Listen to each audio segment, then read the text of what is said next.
그 동물들에게 많이 나옵니다. 우리가 아는 것처럼 뭐 은혜 갚은 까치, 선비가 길을 가는데 나무 위에서 구렁이가 까치집을 그 새끼를 잡아먹으려고 할 적에 선비가 활을 쏴서 구렁이를 죽였는데, 그날 밤에 어느 집에 자다가 보니까 구렁이가 자기를 죽이려고 해서 뭐 그날 밤에 종이 울리지 않으면은 잡아먹겠다 그랬는데, 새벽에 종이 울려서 살았는데 보니까 까치가 종을 쳤다, 이런 얘기. 뭐 은혜 갚은 호랑이, 또 호랑이가 이 짐승의 뼈가 목에 걸렸는데 그것을 빼준 농부에게 뭐 부자가 되게 했다. 은혜 갚은 두꺼비, 은혜 갚은 뭐 강아지, 고양이 많습니다. 실제로 또 그렇게 은혜라는 개 같은 경우도 많이 있어요. 그래서 사람이 은혜를 모르면은 짐승만도 못하다, 그런 얘기 하지 않습니까? 실제로 영국에서 있었던 일인데, 이 제임스라고 하는 이 청년이 오스트레일리아에서 이제 가수가 될 꿈을 품고 영국에 왔는데, 이 가수도 못 되고 돈도 다 떨어지고 노숙자가 됐습니다. 노숙자가 됐는데 한 번은 이 아주 쫄쫄 굶은 이 고양이 한 마리를 발견했습니다. 상처까지 입어서 그 고양이를 치료해주고 자기가 가지고 있던 22파운드를 들여서 밥도 사주고 이렇게 잘 감쌌는데, 이 고양이가 이제 안 떠나는 거예요. 근데 노숙자니까 같이 살 수가 없으니까 공원에다가 이렇게 놓았는데, 이 제임스는 그 고양이를 바비라고 이름을 지었고요. 그리고는 공원에서 이제 지나가는 사람들한테 이 기타를 치며 노래하면서 구걸하는 그런 생활을 했습니다. 그런데 여태까지는 벌이가 별로 없었는데, 고양이가 바로 옆에 앉아가지고 같이 이제 이렇게 하는데 사람들이 훨씬 많이 돈을 주는 거예요. 첫날에만도 3배 더 많이 벌었는데 그 다음에 계속 더 많이 벌어가지고 이제는 그냥 이렇게 구걸하는 가수가 아니고 공원에서 연기하는, 공연하는 가수로 변해가지고 나중에는 돈도 엄청 벌고요. 굉장히 잘 살았습니다. 그 실제로 있었던 일이에요. 아무튼간에 그렇게 짐승들도 은혜를 기억한다는 거죠. 오늘 이 다윗의 시인데, 이 다윗이 자기 영혼을 향해서 내 영혼아 여호와를 성축하라 하면서 그 모든 은택을 잊지 말지어다 라고 자기를 향해서 말하고 있습니다. 여기 은택이라고 하는 말, 은택, favor입니다. favorite, 이거 호의, 이익이 되는 것, 좋은 것을 말하지 않습니까? 하나님이 우리에게 주신 모든 것들이 다 은택입니다. 그걸 잊지 말라는 거예요. 우리 이제 이 감사절기를 지나고 있는데, 하나님 앞에 정말 이 11월 달은 감사하는 마음으로 사는 것이 참 중요합니다. 물론 1년 중 범사에 감사해야 되지만 특별히 이 11월 달 지나면서 우리는 하나님의 그 은택을 잊지 말라 하는 이 다윗의 자기를 향한 고백. 내 영혼아 여호와를 성축하라. 이 성축하라는 말은 praise the Lord, 또 bless 그런 뜻입니다. 하나님을 찬양하는 거예요. 내 영혼아 하나님을 찬양하라, 성축하라. 그러면서 하나님이 주신 모든 은택을 잊지 말라, 기억하라, 이렇게 지금 말씀하고 있습니다. 지금까지 살아오면서 우리가 받은 많은 하나님의 은택들을 한번 기억하면서 그렇게 한번 감사하는 시간 되기를 바랍니다. 자, 첫 번째로 우리가 생각할 수 있는 것이, 그러면 이 다윗이 받은 은택이 무엇인가? 이 3절 이하에 쭉 열거하고 있습니다. 그가 받은 그 하나님의 은택, 그가 내 모든 죄악을 사하시며, 죄 용서 받은 거죠. 이 다윗은 하나님 앞에 죄 용서 받은 것을 제일 먼저 말하고 있습니다. 이것은 마음으로 행동으로 지은 모든 죄, 그걸 다 포함하고 있습니다. 과거에 지은 죄, 현재에 지은 죄, 미래에 지은 죄까지 다 포함되는 우리의 모든 죄를 하나님은 다 용서하신다라고 하는 것이 이 다윗의 고백이에요. 우리가 하나님과의 관계를 바르게 하려면 제일 먼저 해야 할 것이 뭡니까? 죄 용서입니다. 죄 용서. 죄 용서가 없이는 하나님의 은혜를 체험할 수가 없는 거예요. 죄 용서가 있어야 됩니다. 이 하나님과 우리 사이 막힌 담, 죄담이라고 하는 담이 무너져야 하나님과의 교통이 이루어지지 않습니까? 네. 그런데 그 죄 용서가 무엇으로 이루어지는가? 바로 에베소 1장 7절에 보니까 바울이 이렇게 말합니다. 우리가 그리스도 안에서 그의 은혜의 능력을 따라 그의 은혜로 말미암아, 그의 피로 말미암아 구속과 제사함을 받았다. 우리가 하나님의 그 은혜로 그의 피로 말미암아 죄 구속 받았다. 피, 예수님의 피란 얘기죠. 성경에 보면 피가 굉장히 중요한데 피 흘림이 없으면 사함이 없다, 이렇게 나옵니다. 우리가 구속받은 것은 뭐 금이나 은같이 없을 것이 아니라 영원히 없어지지 않는 예수님의 피로 구원받았다라고 성경은 우리에게 그렇게 말하고 있습니다. 그래서 이 예수님의 피는 우리의 원죄, 우리의 자범죄, 우리의 모든 허물을 다 씻어버리는 그런 능력이 있는 신기한 것이라고 성경은 말씀하고 있어요. 그래서 예수님의 피로 말미암아 구원받은 확신이 있는 사람은 그 마음속에요 평강이 있는 거예요. 평강. 1심에서 이 살인을 저지르고 1심에서 사형 선고받은 사람이 있었습니다. 이 사람은 평소에는 잘 살았는데 어떠한 계기에 정말 이상하게 살인을 저질러서 재판에서 사형을 선고받았습니다. 사형 선고받고 나니까 이 사람은요 굉장히 마음이 불안하고 자기에 대한 혐오감, 어떻게 내가 살인자가 됐는가, 평소에는 살인자들을 참 생각할 때마다 어떻게 사람을 죽이나 이랬는데 자기가 살인자가 된 거예요. 여러분, 살인자 그 사람 다 착한 사람 속에 있을 수 있습니다. 어떠한 계기 때문에 살인한 거예요. 이 사람도 그렇기 때문에 자기에 대한 그 어떤 혐오감이 컸습니다. 어떻게 내가 살인자가 됐는가 하는 것 때문에 거기다가 이제가 사형수가 됐으니까 언젠간 죽지 않습니까? 죽음에 대한 두려움, 마음이 굉장히 번민이 생기는 거예요. 사람이 죽으면은 어떻게 되는가? 사람들 말에는 천당이 있고 지옥이 있다고 했는데 나는 같은 경우는 뭐 하나님도 모르고 당연히 지옥 갈 텐데 지옥 가면 어떻게 되는가? 많은 그런 마음의 갈등, 고통, 두려움. 그런데 이분이 감옥에서 헌교하시는 분들 설교를 들으면서요, 전도를 들으면서 예수님을 만나게 되잖아요. 그 예수님을 만나고 성경이 믿어지고 예수님이 믿어지는데 제일 먼저 생긴 것이요, 내가 죄 용서 받았구나, 이게 깨달아지는 거예요. 죄 용서 받은 것에 대한 그런 깨달아지니까 마음에 평강이 생깁니다. 평강. 그전까지만 해도 그렇게 막 죽음이 두렵고 자기가 밉고 막 그랬는데 마음의 평안함이 찾아오는 거예요. 그리고 우리가 구원받는 것은 내 공로가 아니고 정말 예수님의 피의 공로다라고 하는 것이 믿어지니까 그게 너무너무 감격스러운 겁니다. 여러분들은 벌써부터 다 이게 믿기 때문에 너무나 자연스러운 일이지만은 여러분, 예수님을 전혀 모르던 사람들이 예수님을 믿고 구원의 확신이 생기고 사죄의 은총, 이게 믿어지면요 정말 기쁨이 있다고 고백합니다. 이 사람도 너무너무 기쁜 거예요. 그래서 2심을 하는데 1심에서는요 자기의 죄를 막 자꾸만 이렇게 변명을 하고 막 그랬는데 2심에서는 그런 변명이 안 생기는 거예요. 예, 저는 정말 악한 자입니다. 나는 살인자이기 때문에 사형을 당해도 마땅한 자입니다. 자기 순순하게 고백을 해요.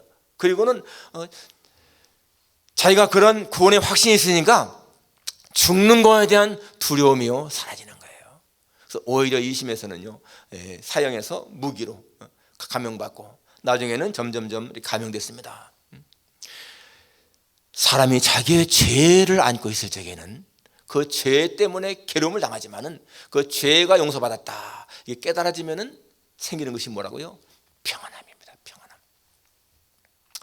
그러니까 제가 늘 강조하지만은 가장 진정한 종교의 그 요소가 무엇인가? 죄 용서에 대한 확신이 있는 거예요. 죄 용서에 대한 확신. 우리 기독교는 죄 용서에 대한 확신이 있습니다. 그리고 죽음에 대한 두려움을 이기게 하는 것이고요, 허무에 대한 두려움도 이기게 합니다. 사람에게 있는 절박한 문제가 죄의 문제, 허무의 문제, 죽음의 문제 아니에요. 그런데 바로 이 용서받았다고 하는 사실을 깨닫게 되면은 그러한 문제가 해결된다는 겁니다. 또 한 가지, 여기 다윗이 고백하는 이 하나님의 은택, 네 모든 죄악을 사하시면 네 모든 병을 고치시며, 여기 네 모든 병을 고치신다. 정신적인 병, 육체적인 병 다 포함되는 것이죠. 여러분, 하나님은 모든 병을 다 고치십니다. 그렇지만은 모든 사람의 병을 다 고치는 것은 아니에요. 성경에 보게 되면은 바울 같은 경우도 다른 사람의 병을 많이 고쳤지만은 자기의 병 때문에 하나님 앞에 기도할 적에 하나님이 다윗의 병은 고쳐주시잖아. 그러면 내 은혜가 네가 적하다, 그런 말씀을 하십니다. 그러니까 병 고침 받는 거, 물론 하나님은 다 할 수도 있지만은 그러나 다 치료하는 것은 아니다라는 것입니다. 예수님의 지상 사역이 천국 복음을 전파하고 말씀을 가르치고 모든 병과 약한 것도 고쳤다, 성경은 이렇게 말씀하고 있습니다. 그런데 그래서 히스기 같은 경우에 자기 병 때문에 하나님 앞에 기도하니까 하나님이 15년을 연장시켜 주었어. 그렇지만은 모든 사람 병을 고치는 건 아니다라는 것이죠. 예. 저는 제가 깨달은 이 사실 한 가지 뭐냐?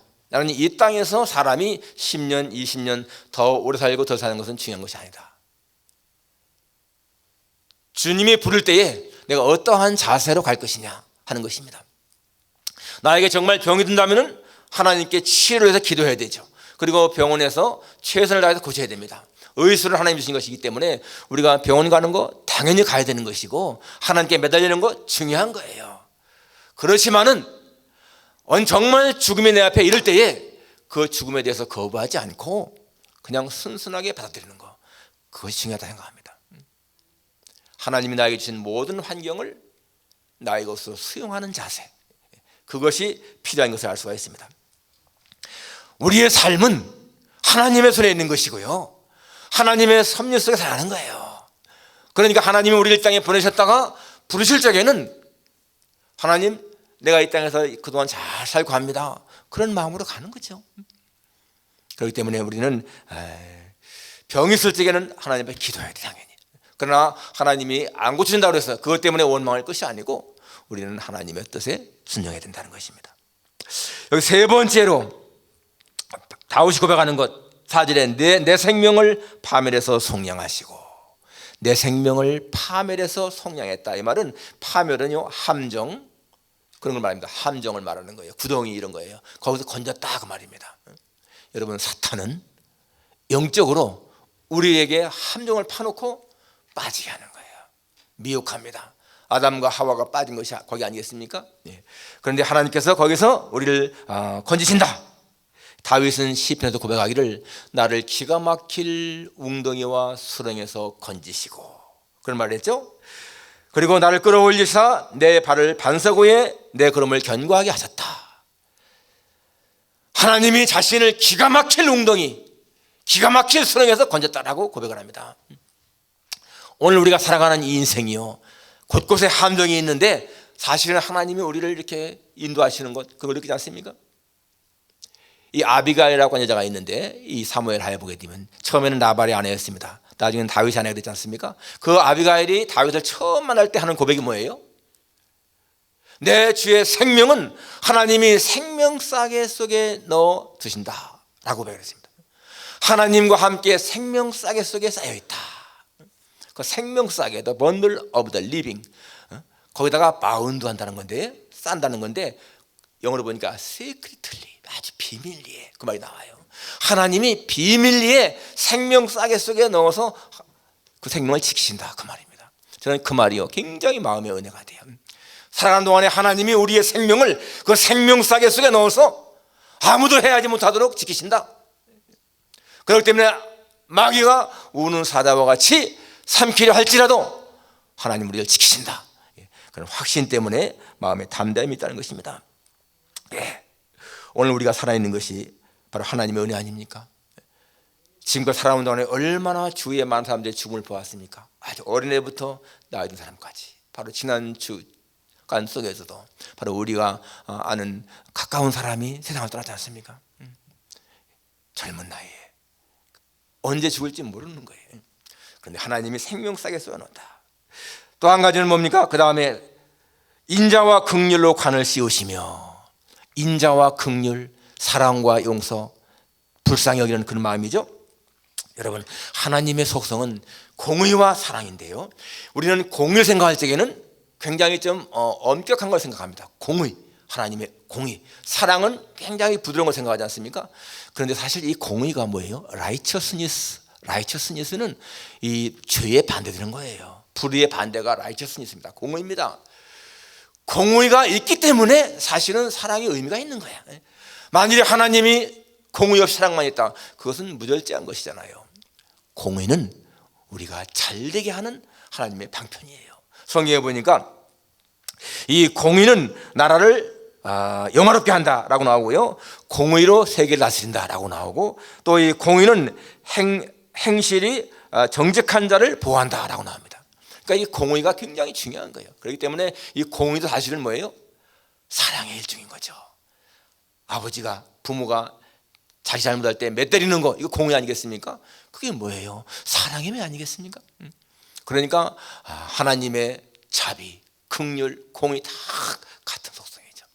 하나님의 본심은 뭐예요? 사랑입니다. 사랑. 그래서 하나님이 우리에게 주시는 모든 것들은 다 아름다운 거라는 얘기예요. 여러분, 우리는 우리의 의지로 이 땅에 온 것이 아닙니다. 하나님이 보내셔서 이 땅에 왔고, 가지고 올 때 다 빈손으로 왔지만은 여러분, 지금 살아가는 동안에 우리는 많이 갖고 있지 않습니까? 누리잖아요. 감사해야 되죠. 가진 것에 대해서. 사실 우리는 여러분, 처음부터 덤으로 살아가는 그러한 인생입니다. 그렇기 때문에 삶의 현장에서 우리가 하나님의 손길을, 하나님의 은혜를 체험한다. 굉장히 복된 거예요. 사람들은요, 자기가 고생한 것에 대해서는 생각하지 않으려고 하는 게 있습니다. 남자들은 군대 가서 고생 많이 했으면 아직 그거 생각도 안 하려고 합니다. 그러나 여러분, 고생한 것은요, 우리한테 약이 되는 거예요. 여러분, 과거를 한번 회상해 보세요. 여러분이 고생했던 그 순간 때문에 오히려 여러분들의 인생이 나아지지 않았습니까? 저는 그렇게 고백합니다. 저도 10대 때에, 아직 20살도 안 된 젊을 때에, 아주 어린 나이에 서울에서요, 진짜 굶어가면서 막 방황한 적이 있거든요. 잘 곳도 없고 먹을 것도 없고 돈도 없고 수중에 그런 난감한 상황 속에 있었지만은 그것이 저한테는 굉장히 인생에 도움이 되는 거예요. 정말 이 먹는다고 하는 것, 이게 얼마나 중요한 것인가, 잠잘 곳이 있다는 것, 이게 얼마나 중요한 것인가 아주 뼈저리게 느꼈습니다. 그래서 그 아는 사람이 쌀가게를 소개해서 쌀가게에 딱 취직했는데 너무 기쁜 거예요. 일단 잘 곳이 있고, 쌀집이니까 쌀밥 3끼 마음대로 먹을 수가 있고, 얼마나 이 먹을 것이 있고 잘 곳이 있다는 것이 얼마나 좋은 것인가, 이게 평생 그게 마음속에 남아있는 거예요. 그런 때에 지나고 보니까 정말 하나님은 피할 길을 주시는구나. 그때 거기에 안 치겠으면 어떻게 살았을까, 그 생각이 들어갑니다. 아주 절박할 때에 맞추어서 딱 그렇게 인도하셔서 그렇게 지내게 하신 겁니다. 그런 고난을 통과했을 적에 우리는 하나님의 은혜를 체험할 수가 있습니다. 하나님의 긍휼, 자비. 또 한 가지, 이 다윗이 고백하는 것이 뭡니까? 좋은 것으로 내 소원을 만족하게 하사 내 청춘을 독수리같이 새롭게 하신다. 좋은 것으로 내 소원을 만족하게 하신다. 여기 소원은 물론 세상적인 소원도 있겠지만은, 그러나 여러분, 궁극적으로 좋은 것은요, 예수님입니다. 우리에게. 물론 세상적으로 우리가 이렇게 뭔가 갖게 되면, 소원이 이루어지면 기분이 좋습니다. 그렇지만 그것은 오래 못 가지 않습니까? 어떤 사람이 이런 말을 했습니다. 인간에게 불행이 2가지가 있는데, 하나는 욕구가 충족되지 않을 때 불행하고, 또 한 가지는 욕구가 충족된 다음에 찾아오는 공허함이다. 여러분 느꼈습니까? 사람은 자기의 욕구가 충족 안 될 때에 불행을 느낀다는 겁니다. 그런데 더 큰 불행이 뭔가 하면은 그 욕구는 충족되었는데 허무감을 느낀다는 거예요. 공허감을 느낀다는 것입니다. 여러분, 성경 사무엘 하에 보게 되면 이 다윗의 큰아들 암논이라고 하는 이 왕자가 자기의 배다른 누이 동생 다말을 연애합니다. 너무너무 그 연애해가지고 우울화병이 생기지 않습니까? 그런데 자기 사촌인 요나답이라고 하는 이 사촌이요, 꾀를 내주잖아요. 너 병들어 앓는 채 해라. 그러다가 다윗이 왕이 오고들랑은 좀 이렇게 해서 그 다말 좀 와서 자기 나를 위해서 음식을 좀 마련하게 해달라. 꾀를 알려줍니다. 그래서 나중에 정말 그 꾀대로 해서 그 다말이 들어오니까 문을 딱 잠고는 강간해 버리잖아요. 그런데 강간한 다음에 어떻게 합니까? 갑자기 마음에 미움이 생겨가지고 내쳐버립니다. 욕구가 충족 안 됐을 적에는 그렇게 마음이 괴로웠는데 욕구가 충족되고 나니까 미움이 생기는 거예요. 공허감이 생깁니다. 여러분, 그것이요, 세상적인 것이라는 겁니다. 세상적인 것은 그렇게 뭔가 바라지만은 채워져도 만족이 없이 오히려 공허함을 느낀다라는 거예요. 예수님 말씀했습니다. 이 물을 마시는 자마다 다시 목마르지만은 내가 주는 물을 마시는 자는 영원히 목마르지 않는다. 왜냐하면 내가 주는 물은 그 배에서 영생하도록 솟아난 샘물이 될 것이다. 예수님이 주시는 물은 그 배에서 영생하도록 솟아난 샘물이 된다는 거예요. 그 배에서 생수향이 흘러나는 것입니다. 그렇기 때문에 여러분, 하나님을 떠난 자리에서의 인생의 만족은 허망한 거예요. 우리 만족되어도 다 무너질 때가 있다는 것입니다. 세상적인 권세, 그 자리를 놓고 말이죠, 그렇게 막 애타게 하지만은 그 자리에 찾아가고 나면은 별게 아니라는 겁니다. 그러나 하나님은 우리로 하여금 좋은 것으로 만족하게 하신다. 여러분, 불신자가 부자 되기 원하는 목적하고 신자가 부자 되기 원하는 목적은 다른 것입니다. 불신자는 오직 자기 영광이에요. 자기 영광, 자기 만족. 그런데 신자는 어떻습니까? 신자는 먼저 하나님의 영광, 하나님이 위해서 이렇게 되기 때문에 목적이 다르기 때문에 차원이 다른 겁니다. 우리는 할 수만 있으면 여러분 부자 되는 거 좋습니다. 그렇지만은 그 자기만을 위한 것이라면 가치가 없어요. 하나님을 위해서. 그럴 때 여러분, 하나님은 그런 사람에게 진정한 만족을 주신다는 것입니다. 자, 다윗이 받은 이런 은택을 설명했는데요. 두 번째로, 그러면 우리가 은택을 잊지 않는 방법이 무엇인가? 어떻게 해야 우리가 그 은택을 늘 기억하면서 삽니까? 오늘 다윗의 고백처럼 내 영혼아 여호와를 성축하며 그 모든 데 잊지 말지어다. 하나님을 성축하라. 성축하라. 하나님을 찬양하라. 이 찬양하라고 하는 말은 찬송도 되지만은요, 감사가 포함된 거예요. 감사. 하나님 앞에 감사가 넘치는 그러한 삶을 말합니다. 근데 그의 모든 은택을 잊지 말지어다. 또 내 영혼아 여호와를 성축하라. 마음을 다해 성축하라. 내 지성, 감정, 의지 다 해서, 목숨을 다하고 뜻을 다하고 힘을 다해서 마음을 다해서 하나님을 향하여 감사하는 그런 삶을 사는 것이, 여러분, 우리가 이 은택을 늘 기억하는 거예요. 우리는 여러분 살아오면서요, 때로 하나님의 구원을 등한시킬 때가 너무나 많습니다. 우리가 받은 구원이 얼마나 중요한지를 이룰 때가 있다는 거예요.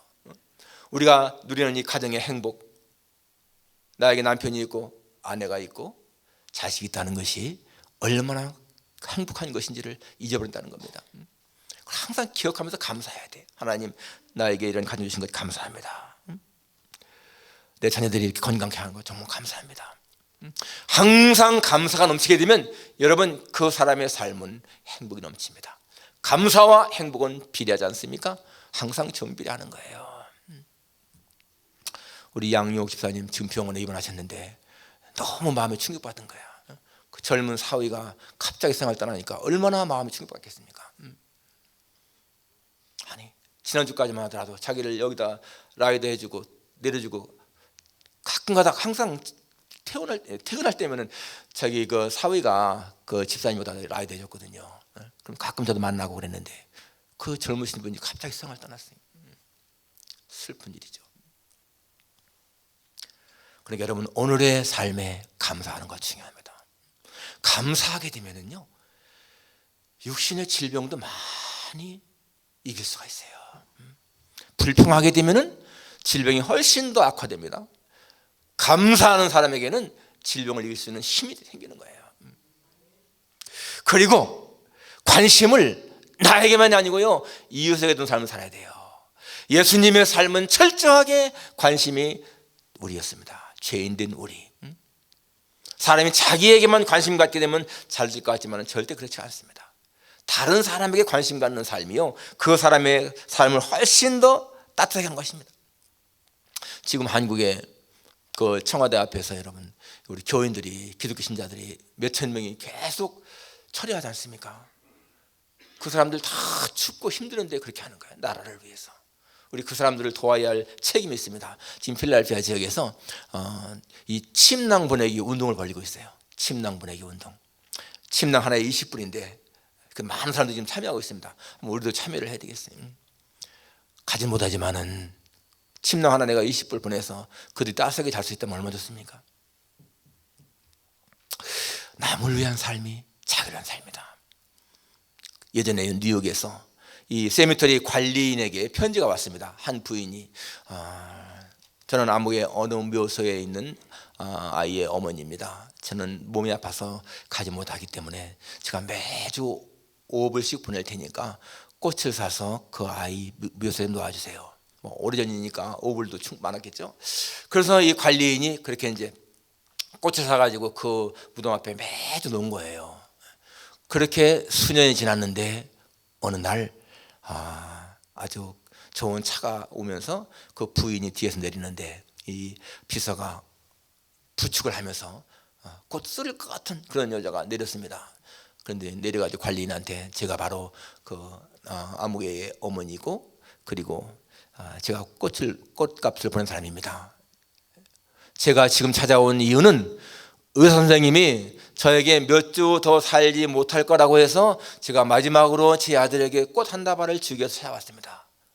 그리고 꽃을 한 다발 갖고 온 거예요. 그리고 이 관리인이 그분에게 부인, 그러고 보니까 저도 부인에게 정말 참 용서를 빌어야 되겠습니다. 아니 무슨 말씀입니까? 이 제가 꽃을 사서 놓을 때마다 부인에게 좀 유감을 가졌습니다. 아니 죽은 사람에게 꽃을 준다고 해서 누가 그 꽃 향기를 맡나? 그냥 금방 시들어버리고 썩어져버리고 버릴 것인데, 당신의 아들이 그 꽃 향기도 맡지 않는데 꽃 보낸다고 해서 무슨 소용이 있는가? 그랬다는 거예요. 저는 우리 교회 옆에 병원이 있는데, 저는 교회 다니는 신자고, 그런데 저는 교회 다니면서 때때로 그 병원을 찾아가서 소외된 분들, 가족이 없는 분들에게 꽃다발을 사갖고 와서 그들에게 줍니다. 그러면 그들은 너무 기뻐하고 냄새를 맡고 흐뭇해하고 그럽니다. 부인, 차라리 아들에게, 죽은 아들에게 꽃 주지 말고 그렇게 살아있는 사람들에게, 외로운 사람들에게 한번 꽃을 전달해 보세요. 그랬더니 그 부인이 알겠습니다 하고는 돌아갔습니다. 3개월 후에 이 부인이 혼자 운전하고 온 거예요.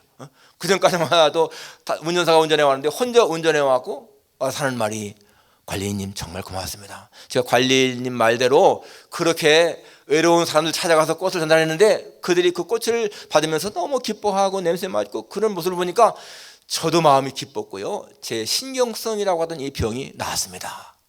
정말 고맙습니다. 그랬습니다.